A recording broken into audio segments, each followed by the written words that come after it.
I'm going to show you how to become financially independent by breaking out of the habits that are holding you back.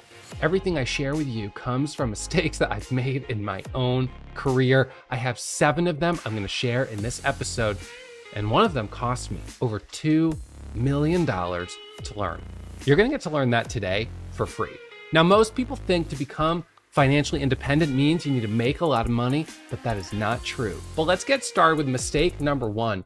I watched my mom work at a hospital up in Vermont, the same job for 40 years.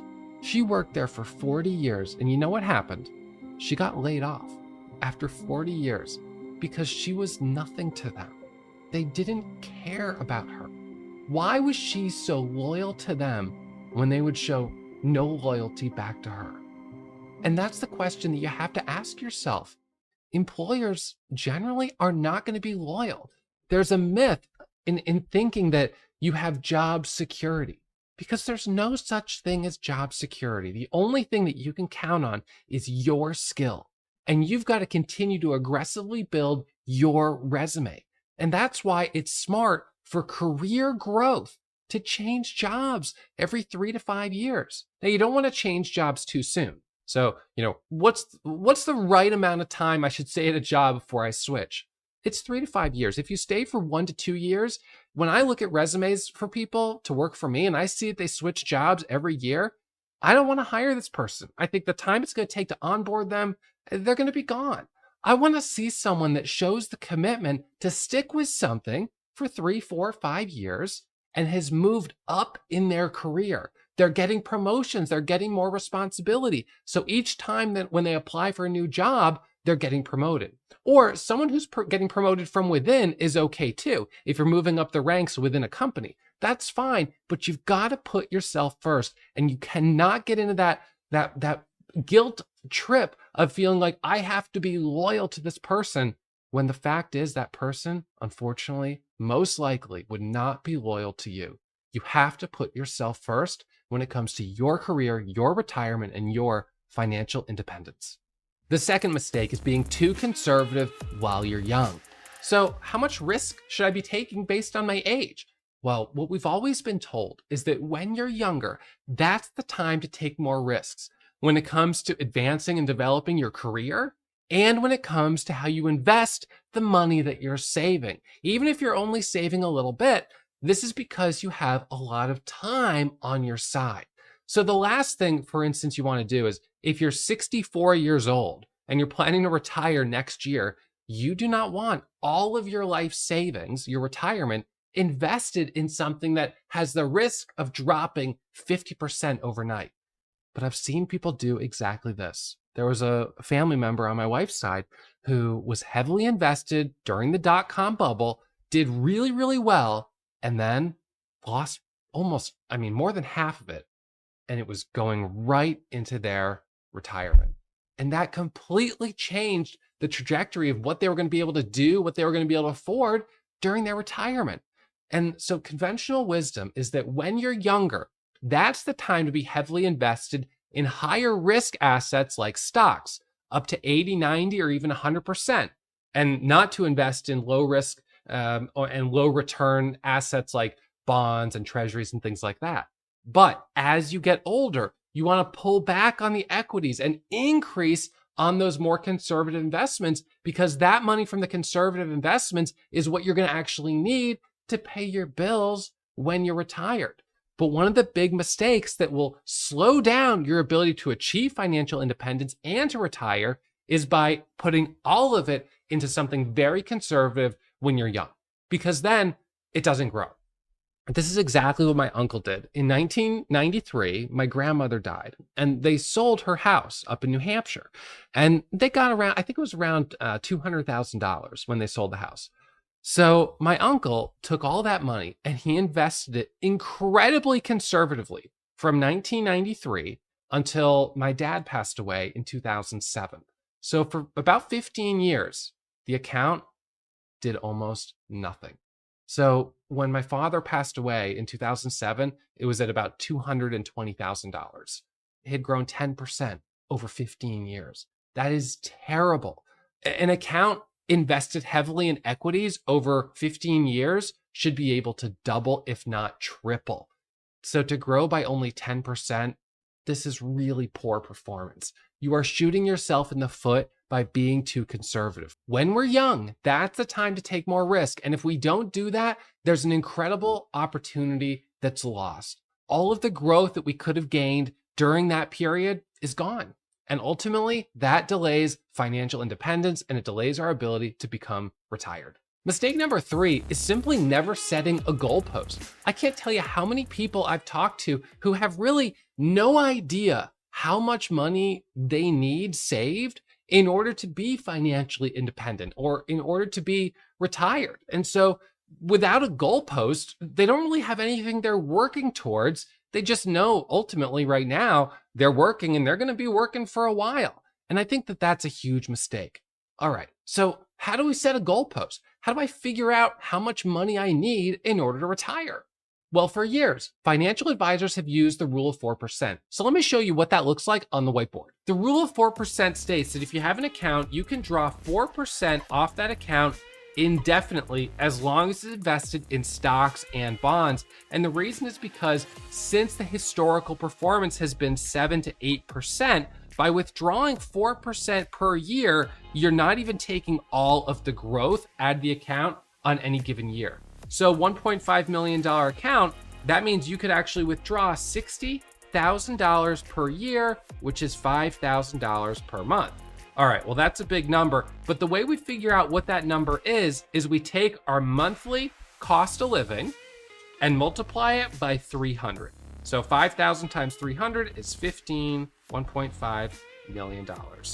So the quickest way to figure out what that magic number is for you is to simply multiply your monthly cost of living by 300. So while the rule of 4% is a popular way for a financial advisor to tell you this is how much money you need to have saved in order to retire, there are other ways to sort of figure out what your numbers might be. You may choose to find ways to generate passive income. Perhaps you're able to invest in a rental property. Maybe you have a business that's generating some cash flow, or you have some side hustles that sort of can help offset the income that might be lost by retiring without actually having that $1.5 million or whatever that magic number is for you.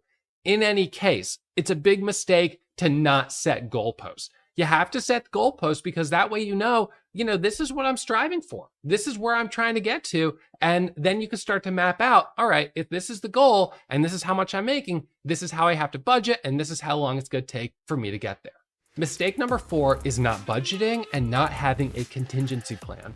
One of the big mistakes that I made when I was younger is I set up a budget for myself based on how much I was making or how much I thought I'd be making and my expenses, but I made it basically like perfect. And there was no allocation for savings. I was just trying to basically keep my head above water.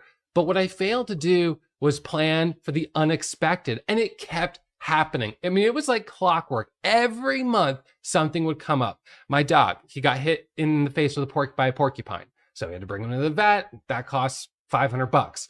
And then there was a problem with the boiler down in the basement, right? I had to get the guy out. That cost $700. And then, it was this and that. And then the dishwasher breaks and then this. And it's like, there's always something. And the problem for me was that I was paying my bills, but I wasn't keeping an allowance or a contingency for all of these unexpected things. And those are the things that I was like, well, there's a credit card. There's a credit card. And it didn't take long for me to build up $30,000 in credit card debt over the course of a couple of years of just these things kept coming up. The car breaks, someone gets sick. It's like, there's just always something. So it's important to budget. It's important to know how much you're spending relative to how much you're making. You, of course, would like to see that in balance. It's important to allocate some of what you're bringing in to go aside to savings, and then investing your savings without being too conservative is, of course, important. But more than just that, you have to plan for the unexpected. You have to try to have some contingency allowance. When I was doing some construction projects when I was younger, and I was working at this firm that did these big projects, there was a 10% contingency, a fee that was built into every budget. And they were just like, there's always going to be something. We're going to be in the middle of a project and we're going to find out there's asbestos, or, there's going to be there's always something. It doesn't matter. It's just, we have that because that way the client just knows the total budget isn't based on not having anything that is a surprise. It includes 10% allocation for a contingency. And usually we use some of it, not all of it. They're actually, I don't remember a time where we used the whole thing, but we always use some of it. And that allowed the client, in this case, to be happy at the end of the day when we say, well, we didn't use that whole contingency. And they're like, oh, great, the project came in a little under budget. But when you're going through your life and you're paycheck to paycheck and you're constantly dealing with these surprises, what it creates is unnecessary stress. And obviously, it makes it that much harder to achieve financial independence or to even think about retiring early. The fifth mistake is being house poor. Being house poor is when you buy a house that's pretty big and it's taking up too much of a chunk of your income. So most of your income is going to your housing, and then the income that you should be able to use for savings and for other expenses becomes really small. And you're like, oh, I have this beautiful house, it's all right. But the fact is, as we were saying with mistake number 4, surprises come up. And when that happens, all of a sudden you don't have the cash flow. And the problem with buying a bigger house or even a bigger apartment is that everything is then proportionally more expensive. Your insurance is higher, your taxes are higher, your utilities are higher, more square footage to heat, cool, etc. Your maintenance is higher. Everything goes up. So the conventional wisdom is that your mortgage payment should not be more than 28% of your total income, pre-tax. All right. So if you're making $100,000 a year, then you shouldn't be paying more than $28,000 a year in mortgage. So then, divide that by 12, and that's, $2,000 a month, approximately, a little over $2,000 a month. Okay. And that's all well and fine, except for the fact that so many people, especially in today's housing market, end up getting into houses that are 35%, 40% or higher, whether it's a combination of rent or mortgage, because when you add in all these extras, it just becomes bigger, right? Right now, it's super expensive for all the utilities. It's super expensive to hire anyone, plumbers or electricians, to work on your house when things break. Everyone's backed up. No one wants to work. The fees are crazy high. And so it puts us in a situation as a homeowner where we're constantly feeling like we're up against the ropes. I regret when I made the decision to buy a bigger house because I did it at a time when I took this big leap. And for me, all of a sudden, it was like I went from a house that was no big deal to pay for. And then all of a sudden, I had a house where I'm spending thousands of dollars a month on all of these things. And it's like, wow, the mortgage is just one piece of it. It's all the other stuff. And it's the same with rent. I think that we've been trained to believe that buying a home is a good investment. I think for people that bought homes 5 years ago, they were good investments because the prices have gone so high. Is buying a home today a good investment? I'm not sure that it is. I mean, first of all, while a house is an investment in the sense that over 20, 30 years, it'll increase in value, you're also putting a lot of money in every year to maintain it. When you buy a stock and hold it for 30 years, you don't have to put money in every year to maintain that position. You just buy the stock and then it grows. The house, there's a lot of liability that comes with it in the sense that it's an ongoing cost to own it and to maintain it. So yes, in exchange for that, you have shelter, but I'm not convinced that being a homeowner is as good of an investment right now as it was before, especially because of the interest rates. That makes the cost of owning that much higher. And taxes, well, those are only going up as well. So I think you could make a compelling argument for staying in a rental, but I know rents are going up as well. And at a certain point, when you're paying rent, you're just helping pay someone else's mortgage. However, when you're a tenant, you don't have to deal with all those headaches of, a pipe burst, or I've got to replace this, I've got to replace that. That's the landlord's responsibility. So I really think that there's a lot to be said for living more simply and not putting yourself in a situation where you're going to become house poor. Mistake number 6 is paying interest versus earning interest. When we borrow money, we have to pay interest to borrow money. When you borrow money to buy a house, when you borrow money to buy a car, you're paying an interest rate to borrow that money. And while it's important to take loans to establish a good credit history so you can buy a house, there are obviously things like a home that you can't really buy just in cash for most people because they're so expensive. So part of planning that out is using a loan. However, with current interest rates as high as they are, the cost of borrowing, it makes it really difficult to feel like it's a good decision to buy an expensive brand new car when you could get a pre-owned car that's got some miles on it but is trusty and reliable like a Honda or Toyota for a lot less. Similarly with a house, if you're in a house right now and you have a lower interest rate, it would be really hard to sell that and go move into a house with an interest rate that's 3 or 4 times as high because you're going to be paying so much more in the borrowing fees, right? So you're either doing one of two things. You're paying interest or you're earning interest. People who are earning interest are the people who have saved their money, they've invested their money, and now they're earning interest on their investments. And the thing with interest is that it's compounding. So it's growing. The sooner you can start taking advantage of compound interest, the faster you will fast forward your ability to become financially independent and even retire. And the biggest risk with paying interest is unsecured debt like credit card debt. Credit card debt before the recession and before interest rates went crazy were 20%. Now 25, 30%, 33%. This is an insane amount to be spending on interest. And I get being backed up in that corner where, expenses come up and you have no choice because that's what happened to me. But this is where it takes making some really spending some time thinking about the way your life is set up and if you need to make some really radical changes in order to get yourself in a structure that is more sustainable. Because if you are constantly paycheck to paycheck back up against the wall, it creates so much stress, I know from my own experience, and you're just wanting to find a way to bring it down. It's really important to prioritize making those changes.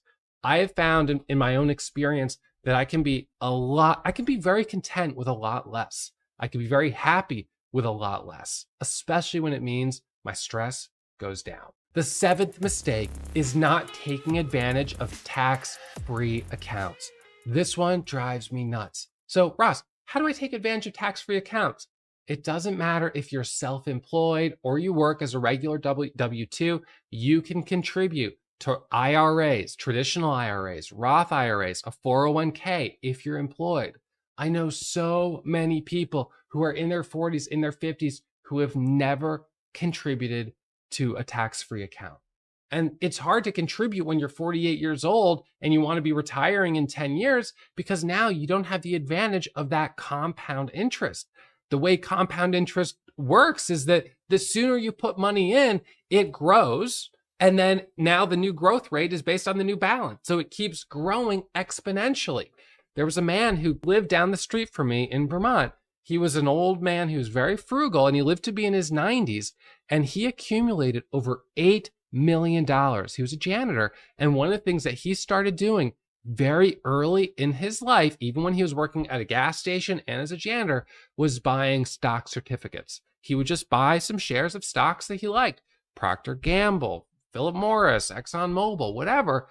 And over the course of his, 70-year adult life, from the age of 20 to the age of 90, he had 70 years to benefit from compound interest. So I'll show you a graph of what it looks like to put away even just, let's say, $200 a month for 70 years. You do that for 70 years and it's going to blow your mind how much that grows.